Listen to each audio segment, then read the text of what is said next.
بسم اللہ الرحمن الرحیم۔ السلام علیکم ناظرین، امید کرتا ہوں کہ آپ سب خیریت سے ہوں گے۔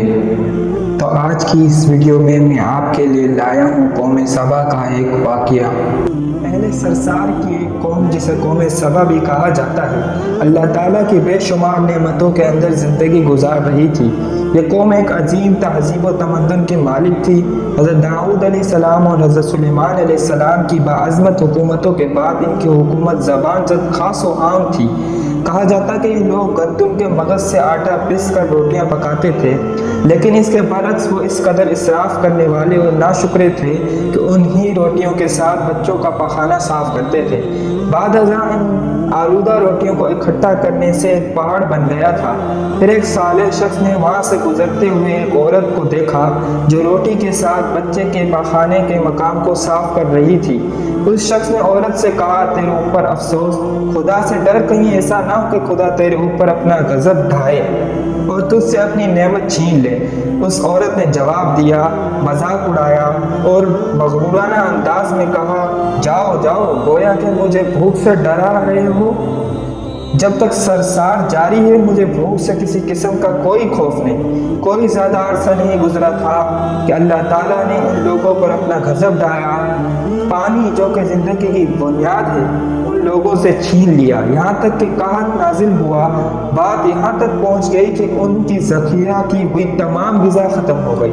آخر کار وہ مجبور ہو گئے کہ انہی آلودہ روٹیوں پر ٹوٹ پڑے جو ان لوگوں نے اکٹھا کر کے پہاڑ کے مانند ڈھیر لگایا ہوا تھا، بلکہ وہاں سے روٹی لینے کے لیے صف لگتی تاکہ ہر کوئی اپنے حصے کی روٹی لے سکے۔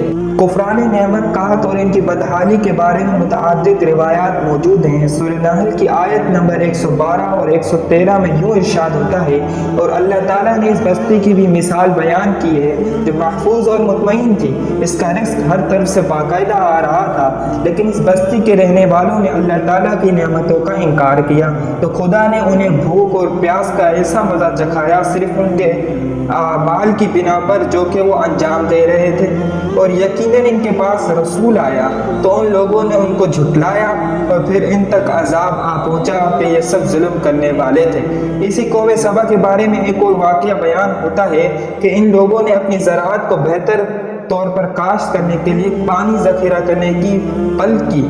دو پہاڑوں کے درمیان ایک بہت بڑا بند معرب تعمیر کیا ہوا تھا۔ سوراخ اور دوسرے پہاڑوں سے گزرا ہوا پانی اس بند میں آ کر وافر مقدار میں جمع ہو جاتا تھا۔ قوم سبا نے اس پانی سے صحیح طور پر استفادہ کرتے ہوئے وسیع و عریض اور بہت سے خوبصورت باغات لگائے اور کھیتی باڑی کو رونق بخشی۔ ان باغات کے درختوں کی شاخیں اس قدر پھلوں سے لدی ہوئی تھیں کہ کہتے تھے کہ اگر کوئی شخص سر پر ٹوکری رکھ کر ان کے نیچے سے گزرتا تو پھل خود بخود ٹوکری میں گرنا شروع ہو جاتے اور قلیل مدت میں ٹوکری تازہ پھلوں سے بھر جاتی۔ لیکن نعمتوں کی کثرت نے انہیں شکر کرنے کے بجائے سرمست اور غافل کر دیا تھا، یہاں تک کہ ان کے درمیان بہت بڑا طبقاتی نظام وجود میں آ چکا تھا۔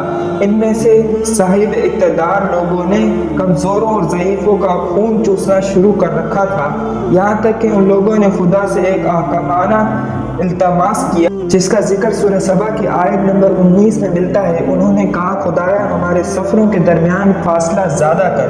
انہوں نے اللہ تعالیٰ سے یہ التماس اس لیے کیا تاکہ غریبوں اور بے نوا لوگوں، عمرہ اور ثروت مند ان کے ہمراہ سفر نہ کریں۔ ان کی خواہش یہ تھی کہ آبادیوں کے درمیان خشکی ہو اور فاصلہ بہت زیادہ ہو تاکہ تہی دستی اور کم آمدنی والے لوگ ان کی طرح سفر نہ کر سکیں۔ اللہ تعالیٰ نے ان مغرور پیٹ کے پجاریوں پر اپنا غضب نازل کیا۔ بعض روایتوں کے مطابق ان مغرور لوگوں کی آنکھوں سے دور صحرائی چوہوں نے معرب نامی بند کی دیواروں پر حملہ کر کے انہیں اندر سے کھوکھلا کر دیا۔ ادھر ادھر سے بارشیں زیادہ ہوئیں جن کی وجہ سے سیلاب آ گیا اور اس بند میں پانی بہت زیادہ اکٹھا ہو گیا۔ اچانک بند کی دیواریں ٹوٹیں، اس سے ایک بہت بڑا سیلاب آیا جس میں تمام دیہات، آبادیاں، مال مویشی، باغات، کھیتیاں، ان کے محل اور گھر پانی میں غرق ہو کر نابود ہو گئے۔ ان کے باغات اور زراعت میں سے صرف بیری کے درخت اور کچھ جھاڑیاں بچی تھیں۔ خوش الحان پرندے وہاں سے کوچ کر گئے تھے، جبکہ الوؤں اور کووں نے قوم سبا کے کھنڈرات میں اپنے گھونسلے بنائے تھے۔ اس بات کا ذکر سورہ سبا کی آیت نمبر 15 اور 16 میں ملتا ہے، اور آخر میں سورہ سبا کی آیت نمبر 17 میں قرآن کریم میں اس واقعے کا یوں نتیجہ نکلا ہے: یہ ہم نے ان کی ناشکری کی سزا دی ہے، اور ہم ناشکروں کے علاوہ کسی کو سزا نہیں دیتے۔ اگر آپ لوگوں کو ویڈیو اچھی لگے تو لائک، شیئر اور سبسکرائب لازمی کیجیے گا۔ ملتے ہیں نئی ویڈیو میں انشاءاللہ۔ اللہ حافظ۔